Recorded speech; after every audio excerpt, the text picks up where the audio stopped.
نحمده ونصلي على رسوله الكريم أما بعد فأعوذ بالله من الشيطان الرجيم بسم الله الرحمن الرحيم ليس البر أن تولوا وجوهكم قبل المشرق والمغرب ولكن البر من آمن بالله واليوم الآخر والملائكة والكتاب والنبيين وآتى المال على حبه ذوي القربى واليتامى والمساكين وابن السبيل والسائلين وفي الرقاب وأقام الصلاة وآتى الزكاة والموفون بعهدهم إذا عاهدوا والصابرين في البأساء والضراء وحين البأس أولئك الذين صدقوا وأولئك هم المتقون صدق الله مولانا العظيم. یہ رمضان اور قرآن ان دونوں کا رشتہ بہت مضبوط ہے، ایک کو دوسرے کے بغیر سمجھنا مشکل ہے. اللہ سبحانہ و تعالی نے جہاں رمضان کی عظمت کو بیان کرنا ہوا تو حوالہ قرآن کا دیا، شہر رمضان الذی انزل فیہ القرآن، کہ رمضان کا مہینہ بابرکت اس لیے ہے، عظمت والا اس لیے ہے، برتری والا اس لیے ہے کہ اس میں قرآن مقدس کو نازل کیا گیا ہے. اور جہاں قرآن کی عظمت کو بیان کرنا مقصود ہوا وہ اللہ تعالیٰ نے رمضان کا اور لیلۃ القدر کا حوالہ دیا. انا انزلناہ فی لیلۃ القدر وما ادراک ما لیلۃ القدر لیلۃ القدر خیر من الف شہر، کہ ہم نے اس قرآن کو لیلۃ القدر میں نازل کیا. ظاہر سی بات ہے لیلۃ القدر یہ رمضان ہی کی ایک رات ہوتی ہے، تو جہاں قرآن کی عظمت کو بیان کرنا ہوا اللہ سبحانہ و تعالی نے رمضان کا حوالہ دیا. تو رمضان اور قرآن دونوں کا بہت مضبوط اور گہرا رشتہ ہے، اور جن ایام سے ہم گزر رہے ہیں، ان آخری ایام سے ہم یہ کہہ سکتے ہیں یہ قرآن کی راتیں ہیں، یہ قرآن کے دن ہیں.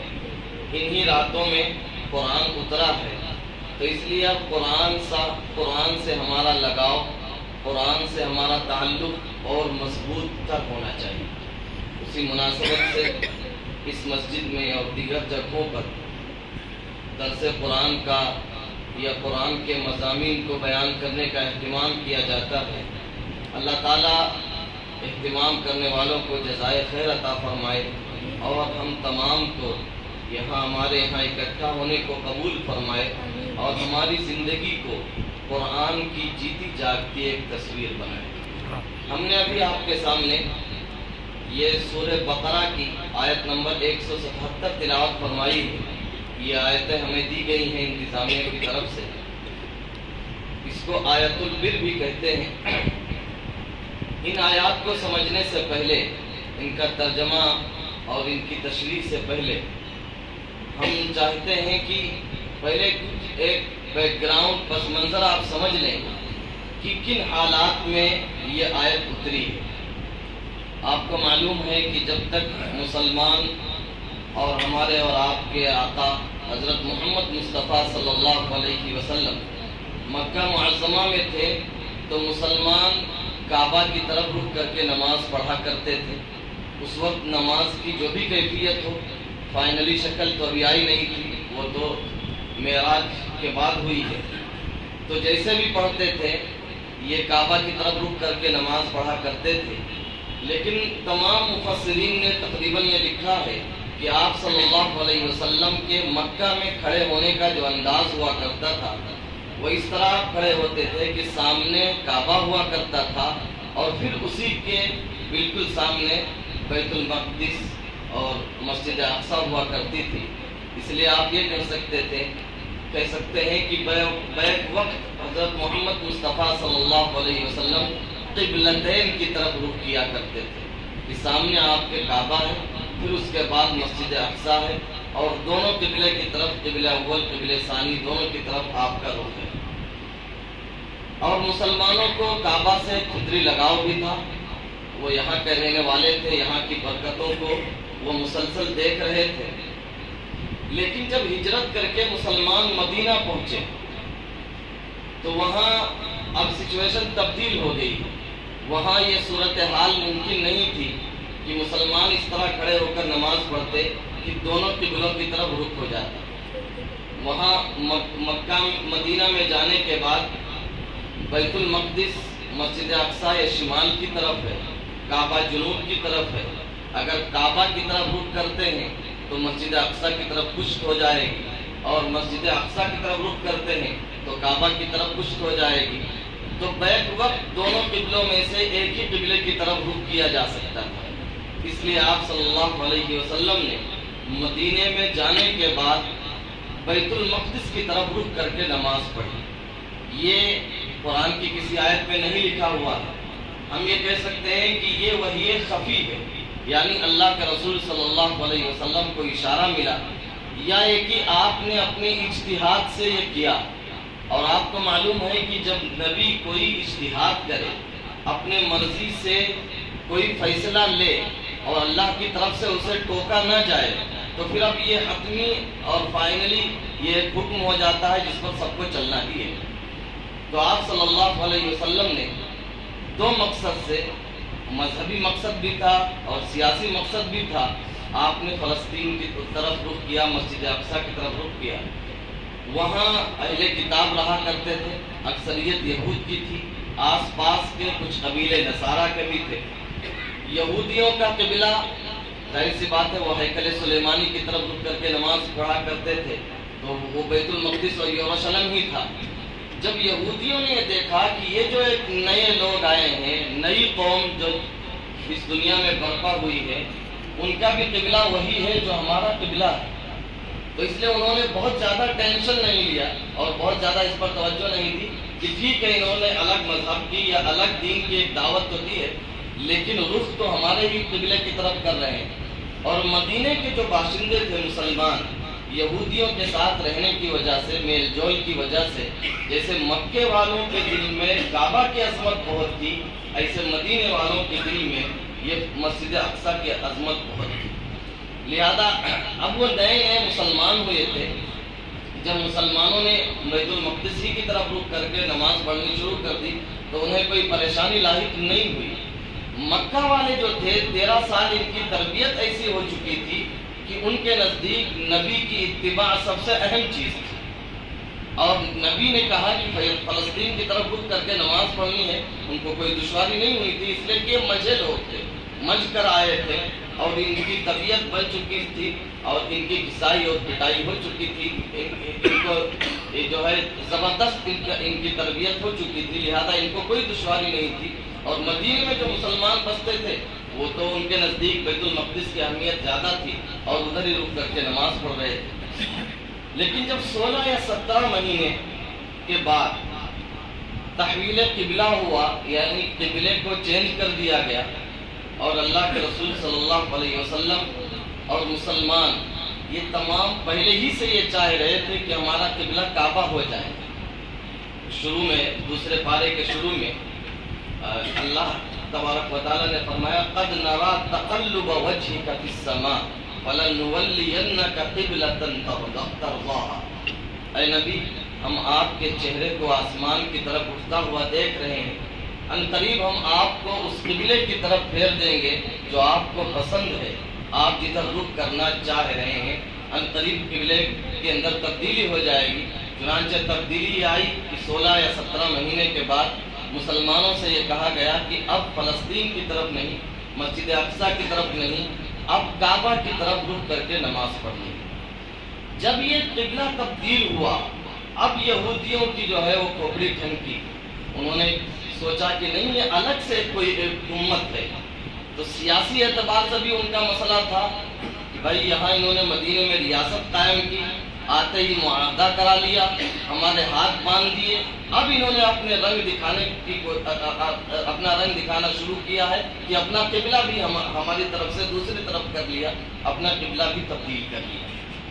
اور آپ کو معلوم ہے کہ جب بھی سیاست خطرے میں آتی ہے تو مذہب کا سہارا لیتی ہے، اور انہوں نے بھی یہی کیا.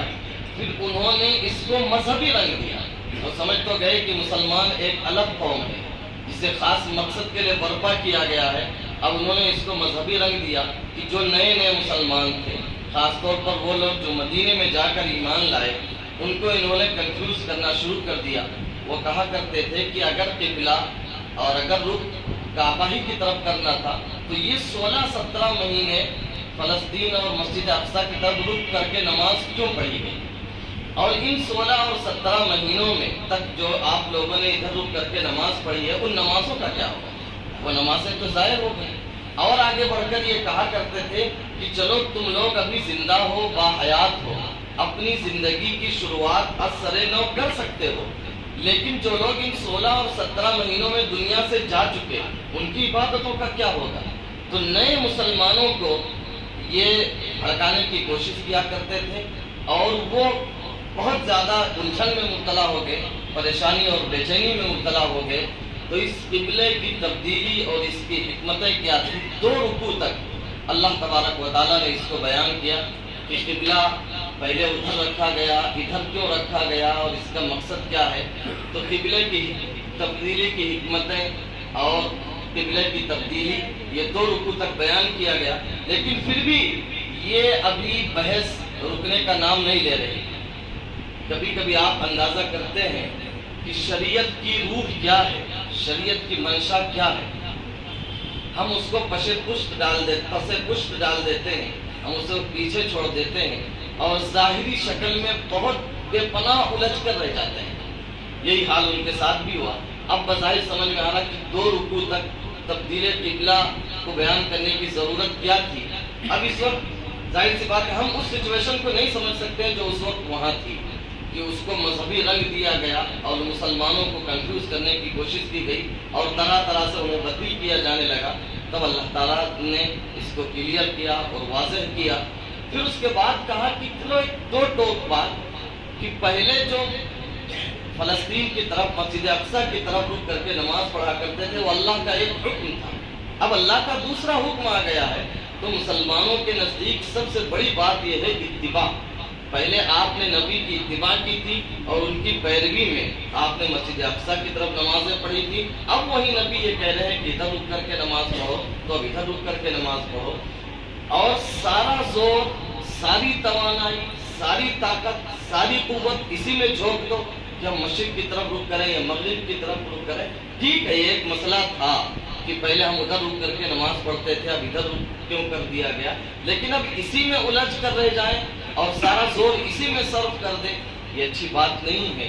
اب اللہ تعالیٰ نے فرمایا لیس البر ان تولوا وجوہکم قبل المشرق والمغرب، نیکی صرف یہی نہیں ہے کہ تم اپنے چہروں کو مشرق اور مغرب کی طرف پھیر لو، بلکہ اصل نیکی کیا ہے؟ اب نیکی کا ایک جامع اور ہمہ گیر تصور قرآن نے پیش کیا ہے۔ ہم نیکی کے اس تصور کو سمجھیں۔ عام طور پر دیکھیے، ایک انسان کی فطرت ہے اور انسان کی سائیکالوجی ہے کہ وہ نیکی کے بغیر اس دنیا میں جی نہیں سکتا، وہ کوئی نہ کوئی نیکی ضرور کرنا چاہتا ہے۔ یہ الگ بات ہے کہ وہ نیکی ہو یا نہ ہو شریعت کی نگاہ میں، لیکن اس کی طبیعت کو اطمینان ہوتا ہے کچھ کار خیر کرنے۔ کچھ لوگ وہ ہیں صبح صبح چائے بناتے ہیں، ایک گلاس راستے پر ڈال دیا تاکہ کتا آ کر چاٹ لے گا، وہ اس کو نیکی سمجھ رہے ہیں۔ کچھ لوگ نیکی کا تصور یہ ہے کہ آپ بہت بڑے بڑے لوگوں کے پاس آپ چلے جائیں، مطلب دوسرے لائن سے جو بڑے مانے جاتے ہیں، چور ڈکیت کی طرف، تو ان کے یہاں بھی نیکی کا تصور ہے۔ وہ مدرسوں میں، مسجدوں میں، غریبوں میں خرچ کرتے ہیں، اور افطار پارٹیوں میں عید کا موقع آئے گا تو غریبوں کو کپڑا دینے میں ایک طرف تو لوٹ کر لا رہے ہیں، دوسری طرف جو ہے ننگوں کو کپڑا پہنا رہے ہیں، تو وہ یہ نیکی کر کے اپنے من کو سکون دے رہے ہیں۔ تو نیکی کے بغیر آدمی اس دنیا میں زندہ نہیں رہ سکتا ہے، کہیں نہ کہیں نیکی کا تصور ہونا چاہیے، لیکن نیکی کا تصور ہم لوگوں نے اپنے حساب سے گھڑا ہے۔ قرآن نے ایک ہمہ گیر اور جامع تصور پیش کیا ہے، جو بھی آپ کے سامنے انشاءاللہ ساری باتیں آئیں گی۔ ہمارے یہاں ایک طبقہ تو وہ ہے جسے ہم کہہ لیں کہ کاروباری طبقہ، جو لوگ بزنس اور تجارت میں مشغول ہیں۔ آپ دیکھیں کہ ان کے ہاں نیکی کا تصور ہے کہ نماز کے خوب پابند ہیں، ٹوپیاں بھی آپ کو لگا کر ملیں گے، بہت اچھی بات ہے، مسجد اور مدرسوں میں خوب دیں گے، لیکن اس کے ساتھ تھوڑی بہت سود کی بھی ملاوٹ چلتی ہے، بلیک مارکیٹنگ بھی چلتی ہے، دھوکہ دھڑی بھی چلتی ہے، جھوٹ بھی چلتا ہے، اور ذخیرہ اندوزی بھی چلتی ہے، سامان جو ہے گھٹیا کو اچھا بتا کر بیچ بھی لیا جاتا ہے۔ تو ایک طرف تو ان کا نیکی کا تصور یہ ہے کہ اچھی جگہوں پر خرچ کر رہے ہیں، دوسری طرف یہ بھی کر رہے ہیں، تو یہ ان کا نیکی کا تصور ہے۔ ہمارا پڑھا لکھا جو طبقہ مانا جاتا ہے، اس کے یہاں بھی نیکی کا ایک تصور ہے کہ صاحب اپنی ذات سے کسی کو تکلیف نہ پہنچائیے، جھوٹ نہ بولیے، آپ سے جو ذمہ داری سپرد کی گئی ہے اس میں کوتاہی نہ کیجیے، بلکہ نماز پڑھنی ہے یا نہیں پڑھنی ہے وہ آپ کا اپنا نجی مسئلہ ہے، روزہ رکھنا ہے یا نہیں رکھنا ہے یہ آپ کا نجی مسئلہ ہے۔ گویا کہ انہوں نے شریعت کو اور اسلام کو آدمی کی جو ہے پرسنل لائف تک محدود کر دیا، سماج سے، کاروبار سے، معاملات سے اسلام کا کچھ لینا دینا نہیں ہے۔ تو یہ نیکی کا ایک تصور ہے۔ ہمارا ایک مذہبی طبقہ ہے، اس کا بھی نیکی کا تصور ہے کہ ہمارے ہاں رفع دین پر اور رفع دین نہ کرنے پر لمبی لمبی بحثیں ہوگی، آمین زور سے کرنا ہے یا آہستہ کرنا ہے، پورا ایک بدتمیزی کا ہم طوفان کھڑا کر دیں گے، ٹانگیں زیادہ پھیلانی ہے یا کم پھیلانی ہے، بحث کرا لو کتنی دیر بحث کرانی ہے، سود دونوں کھا رہے ہیں، ہم بھی کھا رہے ہیں وہ بھی کھا رہے ہیں، مسجد کی دکان لے کر کرایہ ہم بھی نہیں دے رہے وہ بھی نہیں دے رہے، قرض لے کر واپس ہم بھی نہیں کر رہے وہ بھی نہیں کر رہے، یہ بھی ایک نیکی کا ایک تصور ہے۔ قرآن نے ایک جامع نیکی کا تصور پیش کیا ہے، ہم اس قرآن کو پڑھیں اور اپنی زندگی میں اتارنے کی کوشش کریں۔ وَلَكِنَّ الْبِرَّ مَنْ آمَنَ بِاللَّهِ وَالْيَوْمِ الْآخِرِ وَالْمَلَائِكَةِ وَالْكِتَابِ وَالنَّبِيِّينَ، لیکن حقیقت میں نیکی تو اس شخص کی نیکی ہے جو ایمان لائے اللہ پر، آخرت کے دن پر، فرشتوں پر، کتابوں پر اور نبیوں پر۔ یہ نسبتاً اور آیتوں کے مقابلے میں ایک بڑی آیت ہے۔ اس آیت میں آپ اگر دیکھیں تو اسلام کے تقریباً تمام شعبوں کا تذکرہ آیا ہے، ایمانیات کا بھی تذکرہ ہے، اعمال کا بھی تذکرہ ہے، معاشرت کا بھی تذکرہ ہے، معاملات کا، بلکہ یہ کہ معاشرت کا تذکرہ دور سے لانا پڑے گا، معاملات کا تذکرہ ہے۔ سب سے پہلے قرآن نے نیکی جو بیان کی ہے اس میں ایمانیات کو ذکر کیا ہے۔ حقیقت میں نیکی تو اس شخص کی نیکی ہے جو ایمان لائے اللہ پر، آخرت کے دن پر، فرشتوں پر، کتابوں پر اور نبیوں پر۔ جب ہم نیکی اور بھلائی کا تذکرہ کرتے ہیں تو عام طور پر ایمان یا ایمانیات کا ہمارے ذہن میں کوئی خیال نہیں آتا ہے، بھائی نیکی سے ایمان کا کیا جوڑ ہے؟ ہاں، نیکی سے ایمان کا جوڑ ہے، اور اصل ایمان، یہ کہہ لیجیے ایمان اصل نیکی ہے۔ دیکھیے آپ اتنی بات سمجھیے کہ بدی اور نیکی کا بنیادی اور بیسک مفہوم اللہ تعالیٰ نے ہر انسان کے دل میں ڈال رکھا ہے۔ وَنَفْسٍ وَمَا سَوَّاهَا فَأَلْهَمَهَا فُجُورَهَا وَتَقْوَاهَا، جب اللہ نے انسان کو پیدا کیا ہے تو پیدائش ہی کے دن سے اس کے اندر نیکی اور بدی دونوں کا مفہوم ڈال رکھا ہے۔ ہر آدمی یہ جانتا ہے کہ سچ بولنا اچھی چیز ہے، جھوٹ بولنا بری چیز ہے۔ آدمی یہ جانتا ہے کہ امانت کی ادائیگی اچھی چیز ہے، امانت میں خیانت بری چیز ہے۔ آدمی یہ جانتا ہے کہ چوری بری چیز ہے اور چوری نہ کرنا یہ اچھی چیز ہے۔ تو آدمی کی فطرت میں ہی اللہ تبارک و تعالیٰ نے نیکی اور بدی کا تصور ڈال رکھا ہے۔ اسی لیے قرآن جب آپ مطالعہ کریں، قرآن نیکی کے لیے جو لفظ استعمال کرتا ہے وہ استعمال کرتا ہے معروف۔ معروف کے معنی جانی پہچانی چیز۔ قرآن یہ کہنا چاہ رہا ہے کہ نیکی ہمارے معاشرے میں ایسی ہونی چاہیے اور بھلائی ایسی ہونی چاہیے جو جانی پہچانی ہو، ہر آدمی اس کو کرتا ہے، کرتا ہو۔ اور بدی کے لیے قرآن نے لفظ استعمال کیا وہ ہے منکر، اجنبی چیز، اوپری چیز، انجانی چیز، یعنی بدی ہمارے معاشرے کے لیے ایک اجنبی چیز ہونی چاہیے، بدی کا رواج نہیں ہونا چاہیے۔ اگر کوئی کر لے تو ارے اس اجنبی چیز کا آپ نے ارتکاب کر لیا، اس کو انجام دیا، یہ تصور ہونا چاہیے۔ تو انسان کی فطرت میں اللہ تبارک و تعالیٰ نے بنیادی طور پر نیکی اور بدی کا تصور ڈال رکھا ہے۔ لیکن آپ اس پر غور کریں کہ امانت کی ادائیگی اچھی چیز ہے، امانت میں خیانت بری چیز ہے، لیکن اگر امانت کی ادائیگی میں ہمارا لاکھوں کا نقصان ہوتا ہے تو پھر بھی ہم امانت کی ادائیگی کریں، اس پر کون سی چیز آمادہ کریں؟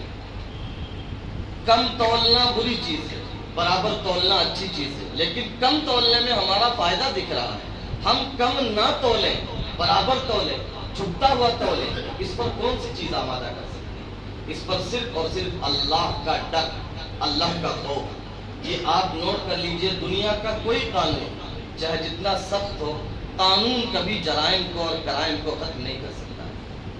قانون سے کسی جرم کو، کسی بھی سوسائٹی اور ملک کو جرم سے پاک نہیں کیا جا سکتا ہے۔ جرم سے اگر کوئی سوسائٹی، کوئی ملک، کوئی انسان پاک ہو سکتا ہے تو وہ ہے اللہ کا ڈر، اللہ کا خوف۔ یہ سب سے بنیادی چیز ہے۔ جس دن اللہ کا خوف سما جائے گا اس دن آدمی جرائم سے پاک ہو جائے گا۔ تو نیکیوں میں سب سے پہلے اللہ پر ایمان کا تذکرہ اسی لیے کیا کہ نیکی پر جو چیز آمادہ کرنے والی چیز ہے وہ ہے اللہ کے سامنے کھڑے ہونا، اللہ کے سامنے جواب دہی کا ڈر۔ کہ جب آدمی کو یہ ڈر سما جائے گا کہ ہمیں تنے تنہا اللہ تعالیٰ کی کرسی یا عدالت کے سامنے کھڑے ہونا ہے اور وہاں اپنے کیے کا جواب دینا ہے، پھر نیکی پر اس کا آنا آسان ہو جائے گا۔ اس کے بعد اسی کے ضمن میں ہے اور اسی طرح آخرت پر ایمان۔ اگر آدمی کی زندگی سے آخرت کا ایمان نکال دیا جائے تو پھر ایک انسان اور ایک جانور میں کوئی فرق نہیں رہ جاتا۔ بھائی اس کے سامنے بھی، کسی کے سامنے کھڑے ہونے کا، جواب دینے کا، مرنے کے بعد دوبارہ زندہ کیے جانے کا، اپنے کرتوتوں کے حساب دیے جانے کا کوئی تصور نہیں ہے۔ ہمارے سامنے بھی اس کا کوئی تصور نہیں ہے۔ تو اس لیے آخرت پر ایمان بہت اہم چیز ہے۔ اس لیے اما بارے میں ایک سورت ہے، سورہ وَيْلٌ لِّلْمُطَفِّفِينَ الَّذِينَ إِذَا اكْتَالُوا عَلَى النَّاسِ يَسْتَوْفُونَ وَإِذَا كَالُوهُمْ أَوْ وَّزَنُوهُمْ يُخْسِرُونَ أَلَا يَظُنُّ أُولَٰئِكَ أَنَّهُم مَّبْعُوثُونَ لِيَوْمٍ عَظِيمٍ يَوْمَ يَقُومُ النَّاسُ لِرَبِّ الْعَالَمِينَ۔ جو لوگ ناپ تول میں کمی کرتے ہیں، اللہ تعالیٰ کہتا ہے کیا انہیں اس بات کا گمان نہیں ہے کہ ایک بڑے دن کے لیے انہیں اٹھایا جانا ہے، اللہ کے سامنے پیش کیا جانا ہے۔ ایک آدمی ٹھیلے پر آلو تول رہا ہے اور وہ 1 کلو کے بجائے 900 گرام تولتا ہے۔ یہاں اس نے دھوکہ دے دیا اور 1 کلو کا 900 گرام دے دیا، لیکن اس 100 گرام کی ڈنڈی مارنے کے وقت اس نے یہ نہیں سوچا کہ ہمارا ایمان آخرت سے اٹھ چکا ہے۔ عملی طور پر ہم نے اللہ کے سامنے کھڑے ہونے کا انکار کر دیا ہے، جبھی تو یہ کام انجام دیا ہے۔ تو اس لیے آخرت پر ایمان اور اللہ تعالیٰ کے سامنے جواب دہی، یہ ہم کو جرم سے روک سکتا ہے، نیکی کے اوپر آمادہ کر سکتا ہے۔ پھر اس کے بعد 3 چیزوں کا تذکرہ ہے، ملائکہ یعنی فرشتے، کتابوں اور نبیوں پر ایمان۔ ان تینوں چیزوں کو اگر ہم اکجا کریں اور اکٹھا کریں تو ہم کہہ سکتے ہیں ایمان بالرسالت، رسولوں پر ایمان۔ کہ رسول اللہ کا ایک پیغمبر ہوتا ہے، اس کے پاس وحی آتی ہے، وہ لے کر آتے ہیں فرشتے۔ وہ وحی کتابی شکل میں موجود ہوتی ہے، جس کے لیے کتابوں پر ایمان لانے کے لیے کہا گیا ہے۔ تو رسول پر جب ہم ایمان لائیں گے تو آٹومیٹکلی فرشتوں پر بھی ایمان ضروری ہوگا اور کتابوں پر بھی ایمان ضروری ہوگا۔ نبی پر یا ایمان بالرسالت کو نیکی میں کیوں ذکر کیا گیا؟ اگر ہم اس پر غور کریں، دیکھیں جب آدمی کے اندر کسی چیز کا جذبہ اٹھتا ہے تو وہ اعتدال پر قائم رہے، درمیانی راستے پر قائم رہے بہت مشکل ہو جاتا ہے۔ آدمی جب نماز کا شوق چڑھتا ہے تو ہر وقت مسجد کی طرف بھاگنے کی کوشش کرتا ہے، کاروبار ٹھپ ہو جاتا ہے، اور جب نماز سے منہ پھیر لیتا ہے تو پھر جمعہ ہی جمعہ آتا ہے۔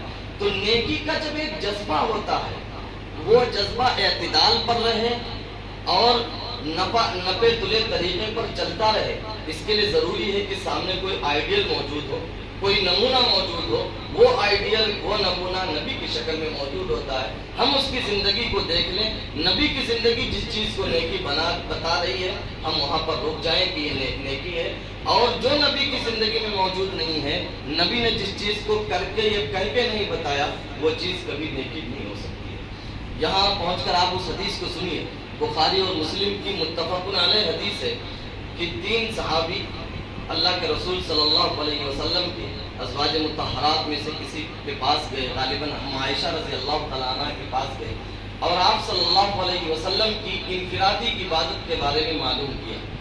تو انہوں نے جو آپ صلی اللہ علیہ وسلم کی عبادت کو بتایا، انہوں نے اس کو بہت کم سمجھا۔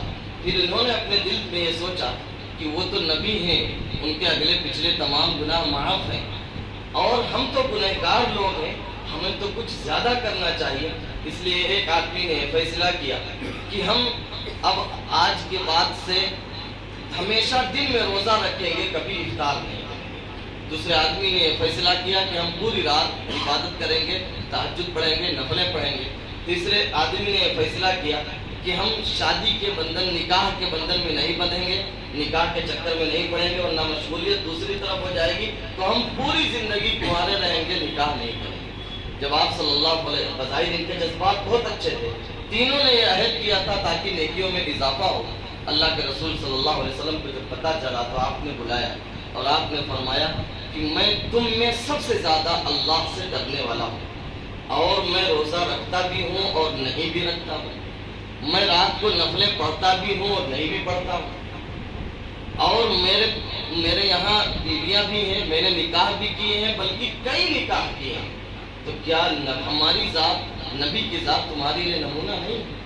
تو نبی کے جب ایمان کی رسالت جب ہوگا، نبی پر ایمان لائیں گے تو اس کی ذات آئیڈیل اور نمونہ ہوگی، اور وہاں جا کر نیکی کیا ہے اور اس سے آگے بڑھنا کیا ہے یہ خود بخود فیصلہ ہو جایا کرے گا۔ اس لیے نیکی کے پہلو میں ذکر کیا اور نیکی کے مفہوم میں ذکر کیا کہ نبیوں پر ایمان لانا ہے، رسولوں پر ایمان لانا ہے، تاکہ ہم نیکی کے جذبات ہم کو جو ہے حد سے تجاوز نہ کریں اور بہت آگے لے کر ہم کو نہ چلے جائیں۔ پھر اس کے بعد آپ یہاں غور کریں کہ ایمان کے بعد فوراً تذکرہ آیا ہے انسانی ہمدردی کا، خدمت خلق کا، دوسروں کے ساتھ اچھے سلوک کا، دوسروں کے لیے خوشی کا باعث بننے کا۔ ایمان کے بعد فوراً دوسرے نمبر پر تذکرہ آیا ہے کہ ہم لوگوں کے ساتھ اچھا برتاؤ کریں۔ یہاں ایک بات سمجھ لیجئے کہ جہاں ہم ارکان اسلام کو اور اسلام کی بنیادی چیزوں کا جہاں ہم تذکرہ کریں گے، وہاں ایمان کے بعد سب سے پہلا تذکرہ آئے گا اعمال کا، اور اعمال میں بھی سب سے بنیادی جو عمل ہے نماز، اس کا تذکرہ آئے گا۔ لیکن جہاں ہم نیکی کا تذکرہ کریں گے، وہاں ایمان کے بعد جو تذکرہ آئے گا وہ انسانی ہمدردی کا۔ یہ دیکھیں اللہ تبارک و تعالیٰ نے نیکی کا تصور پیش کیا ہے، انسانی ہمدردی۔ وَآتَ الْمَالَ عَلَى حُبِّهِ ذَوِي الْقُرْبَى وَالْيَتَامَى وَالْمَسَاكِينَ وَابْنَ السَّبِيلِ وَالسَّائِلِينَ وَفِي الرِّقَابِ۔ اور نیکی تو اس شخص کی نیکی ہے جو اپنے مال کو اس سے محبت کے باوجود دے، رشتہ داروں کو، یتیموں کو، مسکینوں کو، مسافر کو، مانگنے والوں کو اور گردن کے چھڑانے کو۔ آپ غور کریں گے پوری انسانی ہمدردی ہے کہ ہم ایمان لانے کے بعد دوسرا ہمارا قدم یہ ہونا چاہیے کہ ہم اپنے مال کو خرچ کریں، اور مال کو خرچ کریں کب؟ قرآن نے کیا شاندار تعبیر استعمال کی ہے، وَآتَ الْمَالَ عَلَى حُبِّهِ، مال سے محبت کے باوجود۔ چوتھے پارے میں کہا گیا لَن تَنَالُوا الْبِرَّ حَتَّىٰ تُنْفِقُوا مِمَّا تُحِبُّونَ، تم لوگ ہرگز نیکی کو اس وقت تک نہیں پہنچ سکتے جب تک کہ اپنی پسندیدہ چیزیں خرچ نہ کر دیں۔ جو چیزیں سب سے زیادہ محبوب اور پسندیدہ ہیں، جب اس کو اپنے سے جدا کرو گے، اللہ کے راستے میں قربان کرو گے، تو یہ نیکی کا اعلیٰ معیار ہوگا۔ تو قرآن کہتا ہے مال سے محبت کے باوجود مال کو دیجیے رشتہ داروں کو۔ مال سے محبت کب ہوتی ہے؟ کہ جب آدمی کی عمر کم ہے، ابھی آگے یہ اندیشہ ہے کہ میں بیمار بھی پڑ سکتا ہوں، مجھے گھر کی بھی ضرورت ہو سکتی ہے، اور شادی بیاہ نکاح کی بھی ضرورت ہو سکتی ہے، دیگر ضروریات بھی لگی رہتی ہیں۔ اب ایسے وقت میں مال کو خرچ کرنا یہ اعلیٰ قسم کی نیکی ہے۔ جب آدمی بستر مرگ پر پہنچ گیا، اب تب لگا ہوا ہے اور اس کا دم نکلنے کا وقت، اس وقت یہ کہے کہ فلاں مسجد میں اتنا دے دینا، مدرسے میں اتنا دے دینا، اور فلاں غریب کو اتنا دے دینا، ٹھیک ہے وہ بھی نیکی ہے، لیکن اب تو زندگی سے مایوس ہو چکا ہے، اب وہ مال تیرا نہیں ہے، اور مال وہ وارثوں کا ہونے جا رہا ہے، اس مال میں بہادری دکھا رہا ہے۔ یہ بہت کمال کی بات نہیں، کمال کی بات تو یہ تھی کہ جب مال سے محبت دل میں موجود تھی اسی وقت تو خرچ کرتا۔ تو قرآن کہہ رہا ہے کہ مال سے محبت کے باوجود مال کو دے رشتہ داروں۔ ہم خرچ کرنے کے لیے جب بھی قدم بڑھائیں گے، اس کے سب سے اولین حقدار ہمارے رشتہ دار ہیں۔ رشتہ داروں میں جو جتنا قریب ہوگا اس پر خرچ کرنے کا ثواب اتنا زیادہ ہی ہوگا۔ آج کل سوشل میڈیا کا دور ہے، آپ واٹس ایپ پہ فیس بک پر بارہا چٹکلے دیکھتے ہوں گے، لطیفے دیکھتے ہوں گے، اس میں رشتہ داروں کو ہی نشانہ بنایا جاتا ہے۔ میرے خیال سے یہ بہت اچھی چیز نہیں ہے۔ رسول اللہ صلی اللہ علیہ وسلم کی 13 سال کی محنت ہے، 13 سال کی محنت کے جواب میں آپ نے جو ایک سوال کیا ہے اللہ سے اور لوگوں سے، قُلْ لَا أَسْأَلُكُمْ عَلَيْهِ أَجْرًا إِلَّا الْمَوَدَّةَ فِي الْقُرْبَى، کہ میں یہ جو پیغام تمہیں پہنچا رہا ہوں جس کے نتیجے میں مجھے طرح طرح کی پریشانیاں لاحق ہیں، مجھے کچھ نہیں تم لوگوں سے چاہیے، صرف رشتے کا احترام چاہیے، رشتے کی محبت چاہیے اور رشتے کی عظمت چاہیے۔ تو رشتے داروں کا احترام ہونا چاہیے، اس لیے رشتے داروں پر سب سے پہلے خرچ کرنا چاہیے۔ اور رشتے دار دیکھو رشتے داروں پر جب آپ خرچ کریں گے، بخاری شریف کے مطابق 2 وعدے اللہ تعالیٰ نے کیے ہیں۔ جب آپ رشتوں میں اپنے مال کو خرچ کریں گے، صلہ رحمی کریں گے، تو اللہ تعالیٰ آپ کو 2 انعام دے گا۔ نمبر 1 آپ کی زندگی میں برکت ہوگی، نمبر 2 آپ کے رزق میں برکت دی جائے گی۔ انسان دنیا میں یہی دونوں چیزیں چاہتا ہے کہ اس کی عمر میں برکت ہو، اس کے رزق میں برکت ہو۔ یہ دونوں وعدے ہیں رشتہ داروں پر خرچ کرنے۔ رشتہ داری کے لیے جو لفظ عربی میں استعمال ہوتا ہے وہ ہے رحیم۔ رحیم راحمی، یہ نکلا ہے رحمان سے۔ جب اللہ تعالیٰ نے رشتہ داری کو پیدا کیا تو رحمان نے رحیم یعنی رشتہ داری سے یہ کہا، جو تجھے جوڑے گا میں اسے جوڑوں گا، جو تجھے توڑے گا میں اسے توڑ دوں گا۔ تو اس لیے رشتہ داروں کو چھوڑ کر کوئی بہت زیادہ خوش ہو، آپ بہت یہ کہہ لیجیے نایاب اور کامیاب لوگ ہیں کہ رشتہ داروں سے انہوں نے منہ موڑ لیا ہے، بھائی بہن سے اور اپنے گھر والوں سے، اور اپنی زندگی میں بہت خوش ہے، ایسا آپ کو کوئی نہیں ملے گا۔ جو خوش ہے بھی وہ خوشی کی ایکٹنگ کر رہے ہیں، حقیقت میں وہ خوش نہیں ہے۔ تو اس لیے رشتہ داروں پر خرچ کرنا چاہیے۔ عام طور پر جلدی سے بات میں آگے بڑھاتا ہوں، رشتہ داروں پر جب خرچ کریں گے تو ایک بات آتی ہے کہ جب ہم رشتہ داروں پر خرچ کرتے ہیں اور جس کے ساتھ جتنا خرچ کرتے ہیں وہ ہماری پیٹھ پیچھے اتنی ہی برائی کرتا ہے، اور یہ حقیقت بھی ہے کہ آپ غور کر لیں، آپ جس کے ساتھ اچھا برتاؤ کریں گے وہ آپ کے پیٹھ پیچھے اتنی ہی برائی کرے گا۔ اگر رشتہ دار ہماری ہاں میں ہاں ملائے، ہمارے نعرے لگائے اور ہماری تعریف کے مالے جپے تو پھر اس پر خرچ کرنے میں کیا ہے؟ آپ کے شہر میں ایسے لوگ ہیں کہ آپ زندہ باد مرد آباد کے نعرے لگا دو، آپ کے اپنے خزانے اپنے قدموں پر لٹا دیں گے۔ تو ایسے رشتہ داروں کے اوپر جو آپ کی تعریف کرتے ہیں خرچ کرنے میں کیا کمال ہے؟ اصل رشتہ داری جوڑنا اسی کو کہتے ہیں کہ جو آپ سے منہ موڑ رہا ہے آپ اسے بھی جوڑ رہے ہیں، جو آپ کی برائیاں کر رہا ہے آپ اس پر خرچ کر رہے ہیں، یہی تو اصل جوڑنا ہے۔ آپ وہ یاد کیجئے کہ حضرت ابو بکر صدیق رضی اللہ تعالی عنہ کے رحم و کرم پر حضرت مستح، ان کے رشتہ دار ہیں، ان کا چولہا جلتا تھا، حضرت مستح پر حضرت ابو بکر صدیق رضی اللہ تعالی عنہ خرچ کیا کرتے تھے۔ جب ہماری اور آپ کی ماں اما عائشہ رضی اللہ تعالی عنہ پر تہمت لگی تو اس تہمت میں جو مسلمان شریک ہوئے اس میں ایک مسلمان یہ بھی تھے حضرت مستح۔ حضرت مستح نے ایک لمحہ کے لیے نہیں سوچا کہ یہ اس ابو بکر کی بیٹی ہے رضی اللہ عنہ جو ہمارا چولہا جلاتے ہیں، ہمارے چولہا جلنے کا سبب ہے۔ پھر بھی وہ تہمت میں شریک ہو گئے۔ جب حضرت ابو بکر صدیق رضی اللہ تعالی عنہ کو پتہ چلا تو آپ کو بہت تکلیف ہوئی اور آپ نے قسم کھا لی کہ میں مستح پر آج کے بعد خرچ نہیں کروں گا۔ اللہ تعالیٰ کو یہ ادا پسند نہیں آئی۔ جہاں اما عائشہ کی براءت اتری وہاں یہ بھی آیتیں اتری وَلَا يَأْتَلِ أُولُو الْفَضْلِ مِنْكُمْ وَالسَّعَةِ أَن يُؤْتُوا أُولِي الْقُرْبَى، کہ جو وسعت والے ہیں، جو حیثیت والے ہیں، وہ ہرگز قسم نہ کھائیں کہ ہم رشتہ داروں کو نہیں دیں گے، نہیں، رشتہ داروں پر خرچ کرنا ہے۔ پھر اس کے بعد حضرت ابو بکر صدیق رضی اللہ تعالیٰ عنہ اور زیادہ خرچ کرنے لگے۔ تو اس لیے رشتہ داروں پر مال خرچ کرنا چاہیے اگر وہ مستحق ہیں۔ عام طور پر ہم دیکھتے ہیں کہ جہاں نام و نمود ہو یا دوسرے شہروں میں جہاں لوگ ہماری واہواہی کرتے ہوں وہاں ہم بہت آسانی سے نہ بھی مستحق ہو جب بھی مال پہنچا دیتے ہیں، لیکن ہمارے پڑوس میں ہمارے قریبی رشتہ دار وہ جو ہے بیچارے انتہائی بدحالی کی زندگی گزار رہے ہوتے ہیں۔ یہ مسلمانوں کا انتہائی خراب رویہ ہے، ہمیں اس پر نظر ثانی کرنی چاہیے۔ رشتہ داروں کی مدد کے سلسلے میں میں شاید اس مسجد میں بھی کہہ چکا ہوں اور آج پھر اس کا تذکرہ کرتا ہوں۔ سیرت کی ایک کتاب ہے ابن ہشام، سیرت ابن ہشام، اس میں ایک واقعہ لکھا ہے کہ آپ کے جو چچا تھے حضرت ابو طالب، وہ مالی اعتبار سے کمزور تھے، اولادیں زیادہ تھیں۔ حضرت عباس رضی اللہ تعالیٰ عنہ بہت مالدار تھے۔ آپ صلی اللہ علیہ وسلم نے ایک دن حضرت عباس سے کہا کہ ہمیں حضرت ابو طالب کی مدد کرنی چاہیے۔ انہوں نے کہا کہ ٹھیک ہے، لیکن آپ صلی اللہ علیہ وسلم نے کہا کہ مدد کا طریقہ میں بتاتا ہوں۔ چنانچہ یہ دونوں گئے اور ابو طالب سے کہا کہ آپ کی اولاد زیادہ ہیں تو آپ اپنی اولاد کو ہمیں دے دیجئے، ہم ان کی تربیت کریں گے۔ ابو طالب نے کہا کہ عقیل کو یہیں چھوڑ دیجئے، جعفر کو اور علی کو لے جا سکتے ہو۔ چنانچہ حضرت جعفر کو حضرت عباس لے گئے، حضرت علی کو جناب محمد رسول اللہ صلی اللہ علیہ وسلم لائے۔ پھر حضرت علی کی تربیت آپ صلی اللہ علیہ وسلم نے کی، حضرت جعفر کی تربیت حضرت عباس نے کی۔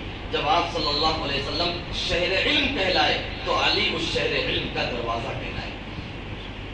اسی طرح ہم دیکھیں کہ ہمارے رشتہ داروں میں کوئی بہت سارے رشتہ دار ایسے ہیں جن کے یہاں بچے ہیں جو پڑھنا چاہ رہے ہیں، صلاحیت ہے، ذہن ہے، دماغ ہے، ٹیلنٹ ہے، لیکن آگے پیسوں کا کوئی جگاڑ نہیں ہے، اس لیے وہ اپنی پڑھائی کا سلسلہ توڑ دیتے ہیں، ختم کر دیتے ہیں۔ ہماری چاچی ہیں، خالہ ہے، پھوپھو ہے، ہم ان سے بات کریں کہ بھائی آپ کا بچہ جو ہے وہ پڑھنے میں تیز ہے، آپ اس کی پڑھائی روکوائیے نا، آپ اس کے سلسلہ توڑیے نا، ہم آج سے اس کا خرچہ برداشت کریں گے۔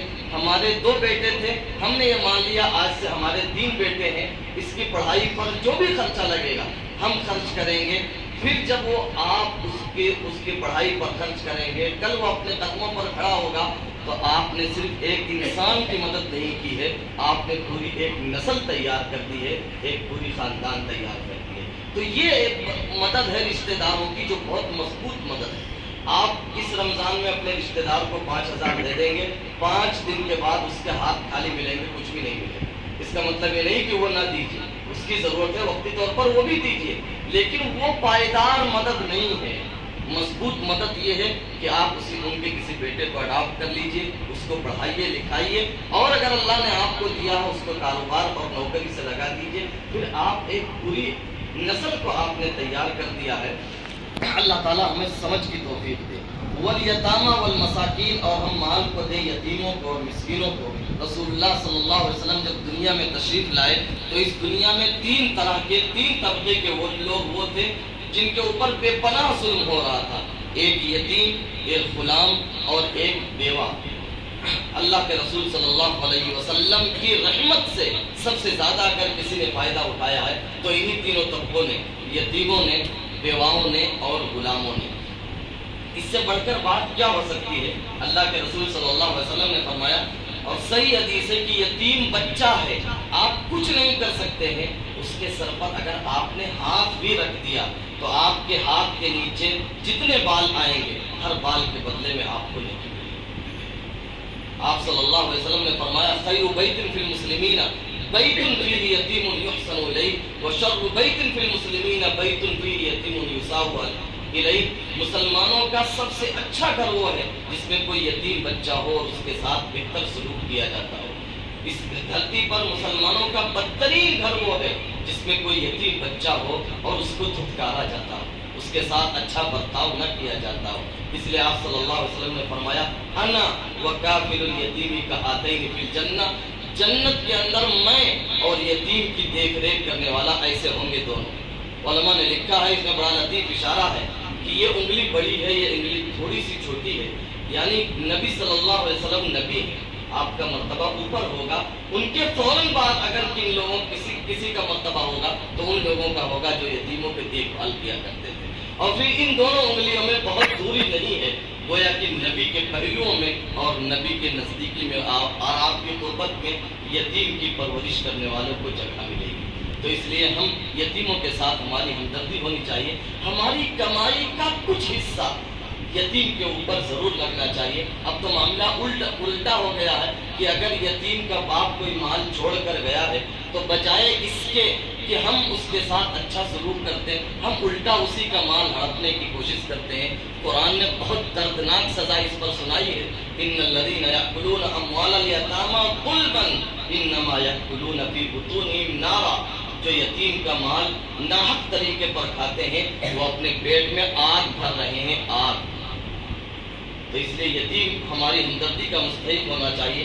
والمساکین وابن السبیل، اور مسکینوں کے ساتھ ہماری ہمدردی ہو، مسافروں کے ساتھ ہمدردی ہو. کبھی ایسا ہوتا ہے کہ آدمی گھر سے بہت مالدار ہے اور بہت اچھی پوزیشن میں ہے، لیکن سفر میں اس کا پرس کٹ گیا، اس کا بیگ چھن گیا، اس کی جیب کٹ گئی. وہ بیچارہ اپنی خودداری کی وجہ سے کسی سے کہہ نہیں پا رہا ہے. اگر اس نے منہ کھول کر کسی سے کہا ہے تو پھر ہمیں اس کا احترام کرنا چاہیے، اس کا بھرم رکھنا چاہیے. اور اس نے بہت دیکھیں، جب آدمی کسی سے زبان کھول کر کہتا، ایک تو وہ لوگ ہیں جو پیشہ ور ہیں، ان کی بات میں نہیں کہہ رہا ہوں.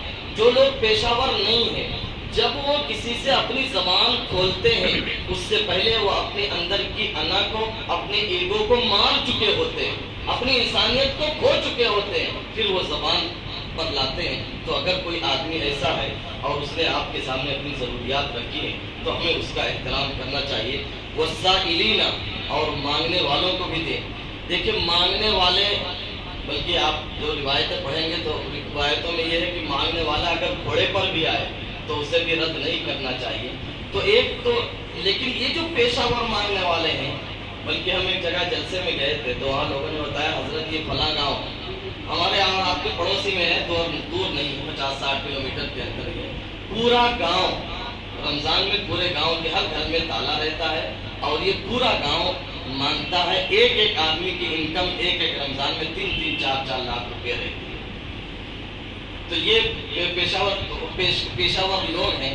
تو ان کو اگر آپ رد کر دیتے ہیں کوئی گناہ نہیں، لیکن جو پیشہ ور نہیں ہے اور انہوں نے اپنی زبان کھولی ہے تو مانگنے والوں کو دینا چاہیے. اور یہ جو پیشہ ور آ رہے ہیں، آپ ٹھیک ہے، اچھی بات ہے، ان کو دیں. اگر دے رہے ہیں اچھی بات ہے، دے دو. چلو اب آ ہی گیا ہے آپ کے پاس، اس نے ہاتھ پھیلا لیا ہے، 1 روپیہ کا سکہ رکھ ہی دیجیے. لیکن میں آپ کو مشورہ دوں گا کہ ان کو زکوٰۃ کی رقم نہ دیجیے.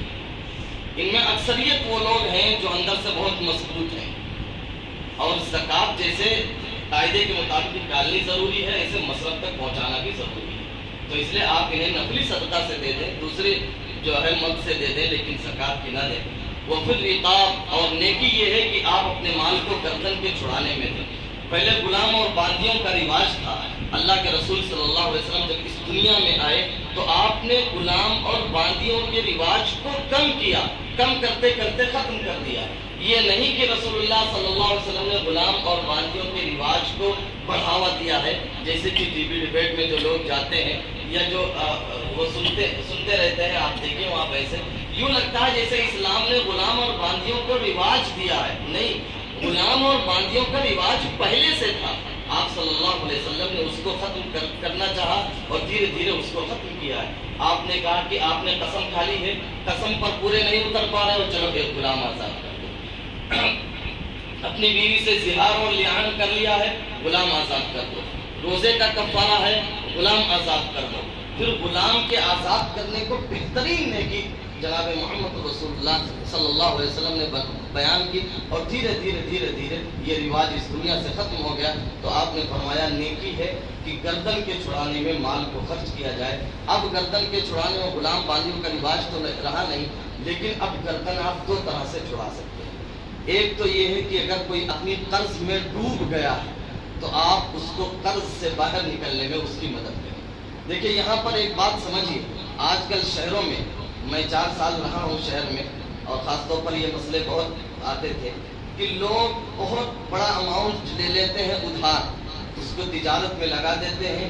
اب پتہ چلا کہ تجارت میں گھاٹا ہوا، دیوالیہ ہو گیا، تو بڑے لوگوں کے پاس فون کر کے اصل میں یہ ہے کہ ہمارے اوپر قرض آ گیا ہے. تو اس لیے آپ مدد کریں، زکوٰۃ کی رقم ہمیں دیں، ہم اپنے قرضوں کی ادائیگی کریں.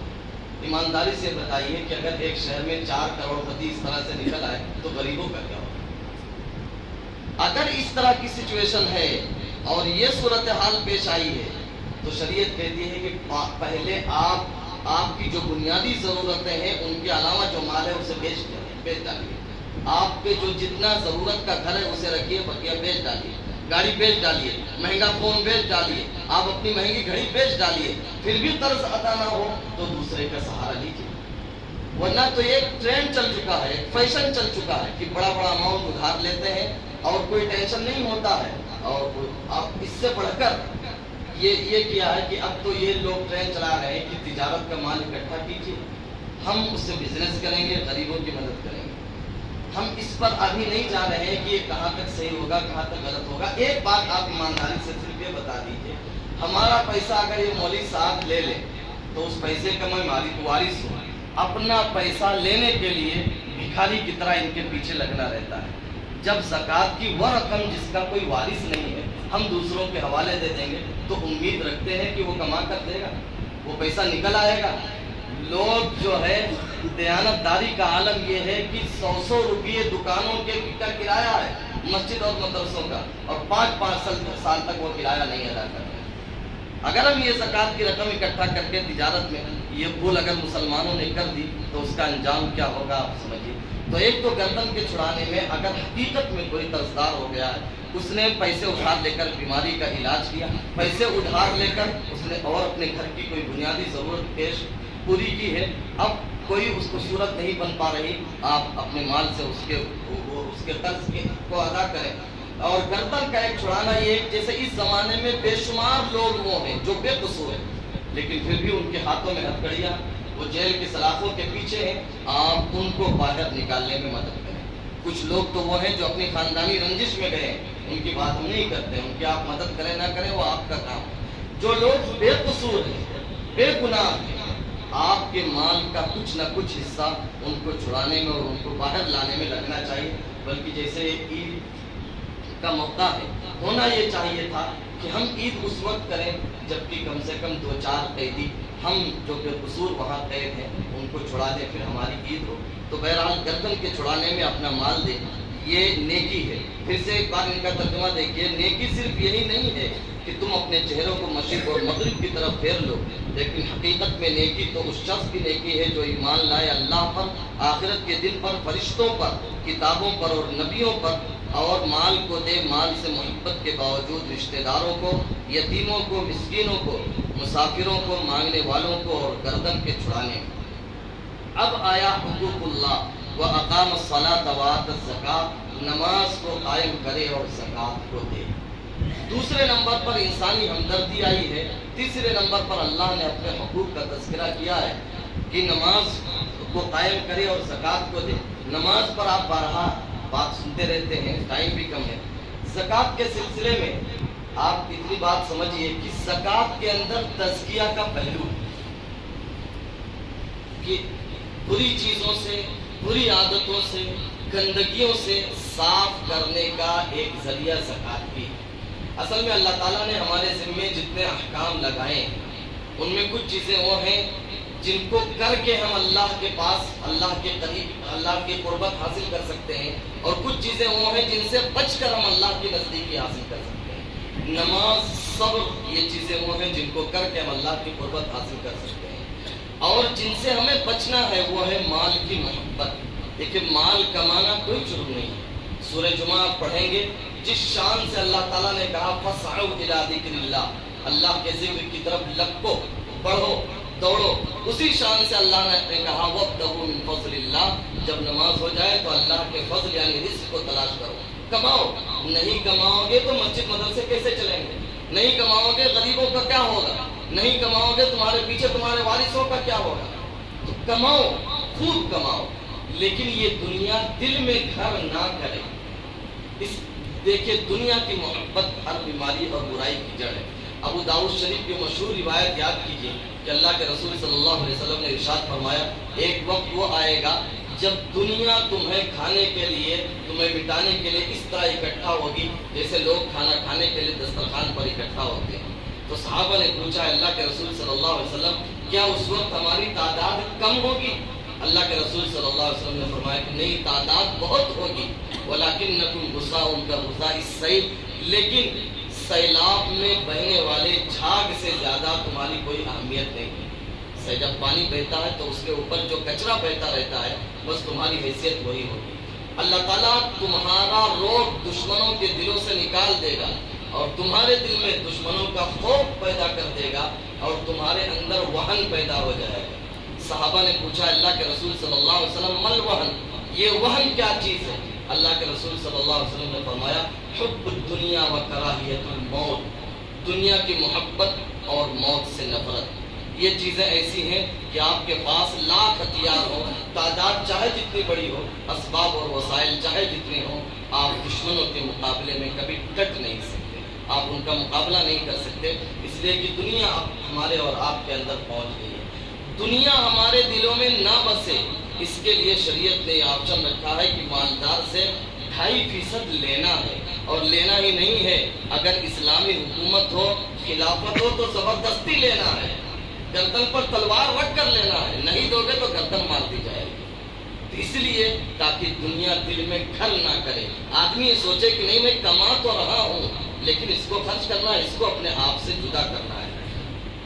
دوسرا پہلو اگر ہم زکوٰۃ میں غور کریں، اللہ کے رسول صلی اللہ علیہ وسلم نے ارشاد فرمایا کہ زکوٰۃ کی اتنی مقدار مسلمانوں پر فرض کی گئی ہے کہ اگر آدمی پابندی سے نکال دے تو اس دنیا میں کوئی بھوکا اور ننگا نہ رہے۔ اگر کوئی بھوکا اور ننگا ہے تو وہ اس لیے کہ آدمی مسلمان زکوٰۃ پابندی سے نہیں نکالے۔ اگر مسلمان جن کے اوپر زکوٰۃ فرض ہے وہ تمام لوگ حساب کتاب لگا کر زکوٰۃ نکالیں اور مصرف اور مستحق تک پہنچا دیں تو ایسا ہو ہی نہیں سکتا ہے کہ مسلمانوں سے غربت نہ ملے۔ اور صرف ایک خوش فہمی کا جملہ نہیں ہے، دور اول میں یہ ہو چکا ہے۔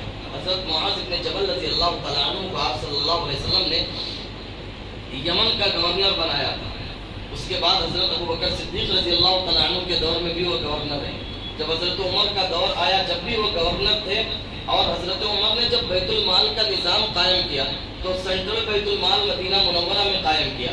حضرت معاذ کو جب یمن بھیجا تو پہلے سال انہوں نے وہاں صدقہ اور زکوٰۃ سے جو کچھ وصول کیا تھا اس کا 1/3 مدینے میں بھیج دیا۔ تو حضرت عمر رضی اللہ تعالیٰ عنہ بہت ناراض ہوئے کہ زکوٰۃ کا مسئلہ یہ ہے کہ جہاں کے مسلمانوں سے لیا جائے گا وہیں کے لوگوں پر خرچ کیا جائے گا، تم نے یمن سے مدینہ کو بھیج دیا۔ انہوں نے کہا امیر المؤمنین اسے رکھیے۔ پھر جب دوسرا سال آیا تو حضرت معاذ بن جبل رضی اللہ تعالیٰ عنہ نے جتنا وصول کیا تھا اس کا آدھا بھیج دیا۔ تیسرے سال پورا مال یمن سے مدینہ بھیج دیا۔ حضرت عمر رضی اللہ تعالیٰ عنہ نے معاذ بن جبل رضی اللہ تعالیٰ عنہ کو طلب کیا اور فرمایا کہ یہ تم نے کیا کیا؟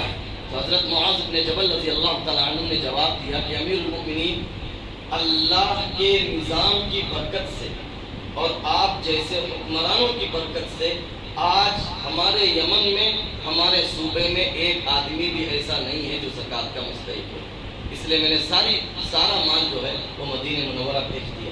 کتاب الاموال قاسم بن ابی عبید سلام ایک بہت بڑے رائٹر ہیں، ان کی کتاب ہے، اس میں یہ واقعہ لکھا ہے۔ تو زکوٰۃ کے اندر دوسرا پہلو یہ ہے کہ ہم اگر زکوٰۃ کو پابندی سے نکالیں اور مستحق تک پہنچا دیں تو ہم اچھی خاصی غربت مسلمانوں سے ختم کر سکتے ہیں۔ وَأَقَامَ الصَّلَاةَ وَآتَى الزَّكَاةَ، اور نیکی کا کام یہ ہے کہ نماز قائم کرے اور زکوٰۃ دے۔ وَالْمُوفُونَ بِعَهْدِهِمْ إِذَا عَاهَدُوا، اور نیکی کیا ہے کہ عہد کو پورا کریں، اپنے عہد کو پورا کریں، جب کسی سے عہد کریں، کسی سے وعدہ کریں۔ ہم نے جب کسی کو زبان دے دی ہے، ہماری جو سوشل لائف ہے وہ پوری کی پوری ایک دوسرے سے بندھی ہوئی ہے، اور یہ جو ایک دوسرے سے بندھی ہوئی زندگی ہے اس کا جو تقاضا ہے اس کو پورا کرنا، یہ شریعت کا مطالبہ ہے، یہی وعدہ ہے۔ بھائی ایک ڈاکٹر کے پاس ایک مریض آتا ہے، پرچہ کٹاتا ہے، تو اس کا مطلب یہ ہے کہ وہ ڈاکٹر کو محسن سمجھ کر آیا ہے اور ڈاکٹر سے اس کا ایک ایگریمنٹ ہو چکا ہے۔ اب ڈاکٹر کا فرض یہ ہے کہ اس کو دوائیں اتنی ہی لکھے جتنے کی ضرورت ہے، اس کو جانچ اتنی ہی لکھے جتنے کی ضرورت ہے، کم نہ لکھے زیادہ نہ لکھے۔ ایک طالب علم ہمارے پاس پڑھنے کے لیے آیا ہے تو ہمارا اس کا ایک ایگریمنٹ ہے، اگر ہم اسے زیادہ پڑھا دیتے ہیں جو اور ہو جاتا ہے تو یہ غلط ہے۔ اگر ہم اس کے ساتھ کوتاہی کرتے ہیں تو کل اللہ کے یہاں ہماری گردن نپ جائے گی۔ ایک امام ہے، ایک مؤذن ہے، وہ کسی مسجد میں ہے تو مسجد والوں سے اس کا معاہدہ ہے، وعدہ ہے، وہ اپنی ذمہ داری میں اگر کوتاہی کرتا ہے تو اللہ تعالیٰ کے یہاں اس کی پکڑ ہوگی، لیکن مسجد انتظامیہ اگر وقت پر تنخواہ نہ دے تو ان کی پکڑ ہوگی، اس لیے کہ یہ اپنے وعدے کو پورا نہیں کر رہے۔ ایک آدمی کپڑے کی دکان پر جاتا ہے اور دیکھتے دیکھتے وہ کہتا ہے کہ بھائی ہمیں تو کچھ سمجھ میں نہیں آ رہا ہے، ایسا کیجئے جو آپ کے اعتبار سے سب سے اچھا ہو وہ دے دیجئے۔ لہذا آپ کا یہ فرض بنتا ہے، آپ کا اس کا ایگریمنٹ ہو گیا ہے کہ آپ سب سے اچھا مال دیں گے۔ اگر آپ نے 19 مال دے دیا تو اللہ تعالیٰ کے یہاں پکڑ ہوگی آپ کی۔ تو ہماری پوری زندگی جو ہے وہ وعدے سے بندھی ہوئی ہے، لہذا ہمیں وعدے کا پاس و لحاظ ہونا چاہیے۔ حضرت جعفر طیار نے جو نجاشی کے دربار میں تقریر کی تھی، اس تقریر کے یہ فقرے یہ بھی تھے کہ اس نبی نے جس پر ہم ایمان لائے ہیں ہمیں رشتہ داریوں کو جوڑنے کا، پڑوسیوں کے ساتھ اچھا سلوک کرنے کا اور وعدہ کی پاسداری کا حکم دیا۔ جب ہرقل کے دربار میں سفیان پہنچے، ابو سفیان رضی اللہ عنہ جو اس وقت تک ایمان نہیں لائے، اور ہرقل جاننا چاہ رہا تھا نبی صلی اللہ علیہ وسلم کے بارے میں، اس نے بہت سارے سوالات کیے۔ اس میں ایک سوال یہ بھی تھا، کیا جنہوں نے نبوت کا دعویٰ کیا ہے انہوں نے کبھی بدعہدی کی ہے؟ کسی کو زبان دے دیا ہو پھر مکر گئے ہو، پورا نہ کیا ہو؟ ابو سفیان نے کہا کہ نہیں۔ تو اس نے کہا کہ اگر یہی صورتحال ہے، سیملک موضع قدمی ہاتین، وہ جس نے نبوت کا دعویٰ کیا ہے ان قریب میرے پیروں کے نیچے کی زمین کا وہ مالک بن جائے گا۔ بخاری کی روایت ہے، اور ہوا بھی ایسا۔ حضرت عمر کے دور میں اس کے پیروں کے نیچے کی زمین کے مالک مسلمان بن گئے۔ تو یہ وعدہ، زبان، اس کی بہت زیادہ اہمیت ہے۔ اللہ کے رسول صلی اللہ علیہ وسلم کہ اس پہلو کو آپ اگر زندگی میں رکھیں کہ بدر کا موقع ہے، تعداد بھی کم ہے، اسلحہ بھی کم ہے، سے بعینی اس لڑائی کے وقت حضرت حذیفہ اور ان کے والد حضرت یمان پہنچتے ہیں، اور حضرت حذیفہ کہتے ہیں اللہ کے نبی صلی اللہ علیہ وسلم میں جنگ لڑنا چاہتا ہوں۔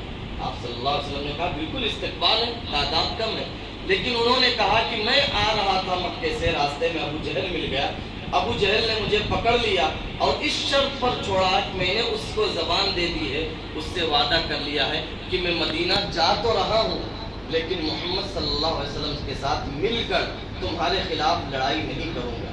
آپ صلی اللہ علیہ وسلم نے کہا کہ جب تم نے زبان دے دی ہے تو اب اس پر قائم رہو۔ چنانچہ حضرت حذیفہ جو رازدار رسول کہلاتے ہیں، بدر میں اس لیے وہ شرکت نہیں کر سکے کہ انہوں نے اسلام کے بدترین دشمن ابو جہل سے انہوں نے وعدہ کرا۔ تو اس لیے ہم یہ بھی ایک نیکی سمجھیں، یہ خاص طور پر اس معاملے میں پوری دنیا میں بھی اور اس ملک میں سب سے زیادہ ہلکا پن ہم مسلمانوں کے اندر ہے کہ ہماری زبان کی ویلو غیروں کی نگاہ میں کچھ بھی نہیں ہے کہ بھائی یہ زبان سے کہہ رہا ہے لیکن پورا کرے گا نہیں کرے گا، مسلمان ہے اس کا کچھ بھروسہ نہیں ہے۔ ہم نے اپنی ایک غلط تصویر بنا دی ہے۔ کوئی بھی غیر مسلم بھائی ہماری بات پر بھروسہ کرنے کے لیے تیار نہیں ہے، اس لیے نہ ہمیں ادھار مال وہ دیتے ہیں، نہ ہی ہمیں کرائے پر گھر دینے کے لیے تیار ہیں، نہ ہی ہمارے ساتھ وہ معاملات کرنے کے لیے تیار ہیں، نہ ہی ہمارے ساتھ بزنس پارٹنر بننے کے لیے تیار ہیں کہ ہمارے معاملات اور ہماری زبان کا کوئی بھروسہ نہیں ہے۔ اللہ تعالیٰ ہمیں سمجھ کی توفیق عطا فرمائے۔ آخری ٹکڑا ہے والصابرین فی البأساء والضراء وحین الباس، اور خاص طور پر تعریف کے قابل ہیں وہ لوگ جو صبر کرتے ہیں فاقہ اور تنگ دستی میں، تکلیفوں میں اور لڑائی کے وقت۔ اللہ تعالیٰ کہہ رہا ہے کہ یہ تعریف کے قابل ہے، ان کی جتنی تعریف کی جائے وہ کم ہے۔ دیکھیے صبر یہ اسلام کا بہت شاندار ایک تربیتی نظام ہے۔ صبر کا مطلب بزدلی نہیں ہوا کرتا، صبر کا مطلب ہوتا ہے پیچھے پلٹ کر وار کرنا۔ جس قوم کے اندر بے صبری ہے وہ کبھی کوئی بڑا کام نہیں کر سکتی۔ بے صبری قوم ہمیشہ اپنی انرجی ہی کو برباد کرے گی، وہ کبھی مضبوط اور ٹھوس کام نہیں کر سکتی۔ اچھا آپ اس پہلو پر اگر غور کریں، حضرت بلال رضی اللہ تعالیٰ عنہ حبشہ کے تھے، جب حضرت بلال کا نام آتا ہے تو ذہن میں کیا تصور آتا ہے؟ لمبے تڑنگے رہے ہوں گے جیسے ہم حبشہ والوں کو دیکھتے ہیں۔ جب لوگ انہیں مارتے تھے، کیا مکہ میں یہ صورتحال کبھی نہیں آئی ہوگی کہ ابو جہل، ابو لہب اور اس طرح کے لوگ اکیلے میں انہیں مل گئے ہوں؟ حضرت بلال چاہتے تو اٹھا کر پھینک دے، دور جا کر پھینک دے، لیکن کبھی وار کیا نہیں، اس لیے کہ یہ وقت نہیں تھا۔ 13 سال اللہ کے رسول صلی اللہ علیہ وسلم نے ان کی تربیت کی، ان کو صبر سکھایا۔ ٹھیک مدینے میں آئے، دوسرے ہی سال وہی لوگ چل کر آئے جو مکے میں مار رہے تھے، اب ان کے کلیجے کاٹ لیے۔ جن لوگوں کو وہاں چھوڑ کر آئے تھے اب وقت آ گیا کہ انہیں سبق سکھایا جائے کہ ہم تمہارے بیچ میں ہیں، ابھی یہ موقع نہیں ہے کہ بھائی کہ ہم تمہارے اوپر حملہ کریں، لیکن جب یہاں بھی تم نے پوچھا نہیں چھوڑا، مدینے میں آ گئے اور بدر پر لڑنے کے لیے آئے ہیں، تو وہی لوگ جو مکہ میں ستائے جا رہے تھے 313 ہے اور 1000 کی گردنیں انہوں نے اڑا دی، بلکہ یہ کہا جائے کہ کفر کی شوکت قیامت تک کے لیے انہوں نے ختم کر دی، کفر کی شان کو انہوں نے توڑ دی۔ تو یہ بے صبری قوم دنیا میں کچھ نہیں کر سکتی، اس لیے ہم صبر کریں، لیکن ایک بات یاد رکھیں، صبر کی سرحد بزدلی سے بھی گئی ہوئی ہے۔ کبھی کبھی جہاں صبر کی ضرورت نہیں ہوتی، ہمت دکھانے کی ضرورت ہوتی ہے، وہاں ہم اپنے آپ کو چھپاتے ہیں، کہتے ہم تو صبر ہی کر سکتے ہیں۔ نہیں، یہ لاچاری اور یہ مجبوری بھی نہیں، یہ آپ کو فیصلہ کرنا ہے کہ کہاں صبر سے کام لینا ہے اور کہاں ہمیں جرأت اور ہمت دکھانی ہے۔ تو اللہ تعالیٰ کہتا ہے خاص طور پر تعریف کے قابل ہیں وہ لوگ جو صبر کرتے ہیں تنگ دستی میں۔ کبھی کبھی ایسا ہوتا ہے واقعہ بہت زیادہ جو ہے وہ مجھے تو الجھن ہو جاتی ہے کہ آپ دیکھیے کہ ایک آدمی پیدا ہوا، غربت میں پیدا ہوا، جوانی غربت میں گزری اور دنیا سے جا رہا پھر بھی کھانے کے لالے پڑ رہے ہیں۔ کبھی کبھی دماغ نہیں کام کرتا کہ اس کا بیچارے کا کون سا جرم تھا کہ پوری زندگی اسی میں بیت گئی۔ آپ جو ہے کسی ڈرامہ سینٹر میں چلے جائیں، دیکھیے کیسے کٹے لوگ موجود ہیں، آپ چلے جائیے کیسے نوجوان بچے، بلکہ میں ایک دن جو پانڈے کے یہاں تھا، 12 سال کے بچوں کا ڈائلیسس ہوتا ہے۔ ایسے موقع پر آپ کیا کہیں؟ صبر کے علاوہ اور کوئی چارہ کام نہیں کہ مولا نے جس حال میں رکھا ہے، اللہ تعالیٰ نے جس حال کو ہمارے لیے پسند کیا ہے، ہم اس پر خوش اور راضی ہیں۔ اس لیے اللہ کے رسول صلی اللہ علیہ وسلم نے فرمایا ہے کہ یہ جو تنگ دستی میں جو لوگ زندگی گزار رہے ہیں، کل مالداروں سے پہلے یہ جنت میں جائیں گے۔ اس سے بڑا کوئی اعزاز نہیں ہو سکتا۔ اللہ کے رسول صلی اللہ علیہ وسلم نے یہ تمنا ظاہر کی تھی، میری تمنا یہ ہے کہ اللہم احینی مسکینا وامیتنی مسکینا واحشرنی فی زمرۃ المساکین۔ اے اللہ ہمیں مسکین بنا کر زندہ رکھ، موت دے تو مسکین بنا کر موت دے، کل قیامت کے دن انہی غریبوں کے ساتھ ہمارا بھی حشر کرنا۔ اس سے زیادہ اعزاز کی بات کیا ہو سکتی ہے ان لوگوں کے لیے جو ایسی سچویشن میں صبر کرتے ہیں۔